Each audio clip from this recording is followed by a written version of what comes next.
Heritage legal నోటీసులు తనకు అందలేదని మాజీ మంత్రి బొత్స సత్యనారాయణ తెలిపారు.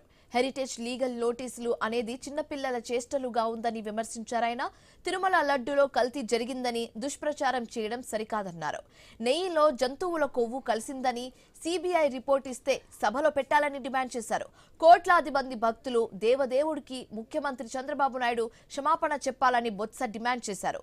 దేవుడు చుట్టూ రాజకీయాలు చేస్తున్నారని ఆయన మండిపడ్డారు. హెరిటేజ్ వెబ్ సైట్లోనే ఇందాపూర్ డైరీ గురించి చెప్పారని బొత్స సత్యనారాయణ గుర్తు చేశారు. ఎలాంటి తప్పు చేయకపోతే హెరిటేజ్ వెబ్సైట్ను ఎందుకు మార్చారని ప్రశ్నించారాయన. ఇందాపూర్ డైరీపై చర్చ జరగాలని వైసీపీ తీర్మానం ఇస్తున్నా తిరస్కరిస్తున్నారని మండిపడ్డారు. ప్రభుత్వం చర్చకు రాకుండా ఎందుకు పారిపోతుందని ప్రశ్నించారు.